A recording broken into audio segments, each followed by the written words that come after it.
Hi everyone, I'm Geesha, your considerately blunt life and career coach. This is the second part of the pros and cons of working abroad video, where we focus on the disadvantages. If you haven't seen part one, I've put the link in the description below. When considering working overseas, the excitement and positive energy can sometimes give us a big bump when the harsh realities kick in. This video isn't meant to put you off taking that leap. It's just about balancing your expectations so you're ready for the ups and downs of embarking on such an adventure. So here's the biggie: culture shock. This term is defined as the feeling of disorientation experienced by someone when they are suddenly subjected to an unfamiliar culture, way of life, or set of attitudes. If you're looking to move abroad, then you've probably already heard this term and may be thinking, well, I've traveled a ton, I love spicy curries, and I get on really well with brown people, so I'm going to be fine. And yes, that's a great starting point, but there's much more to it. It's the little things as well as the big things that can trigger off that stage of frustration when it comes to culture shock.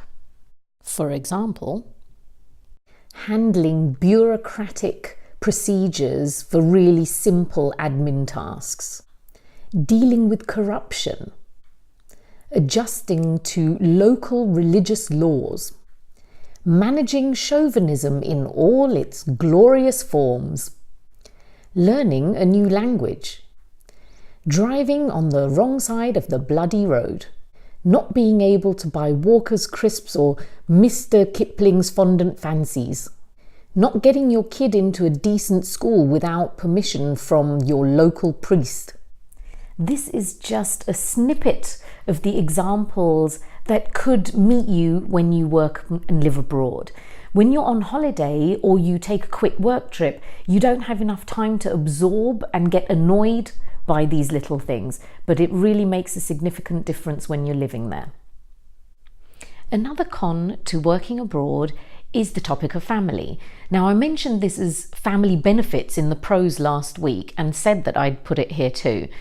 Uprooting your partner and or kids is really going to put a lot of pressure, because not only are you adjusting to the whole new situation, but your family are also going through that process of culture shock, and you're all dealing with it in your own way and at your own pace, and things can get very complicated.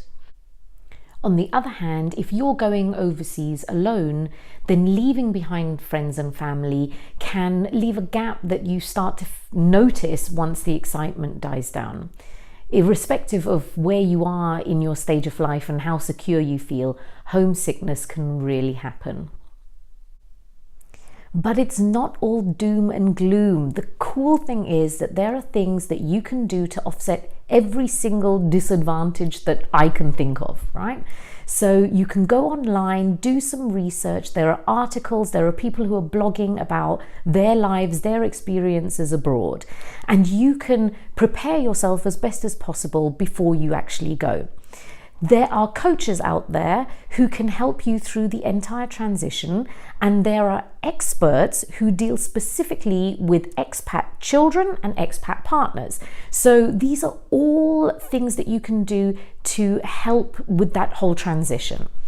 Apart from that, there is technology that can help you stay connected with all your family and friends, and an attitude that you need to have throughout the whole thing is open-mindedness. Be flexible, be patient with yourself and kind to yourself, and appreciate that there is a period of adjustment and you will get through it, and you can really have an amazing experience. If you need a boost to overcome your doubts about working abroad, then chat with me. My contact details are at the end of this video and in the description below. I would love to hear from you.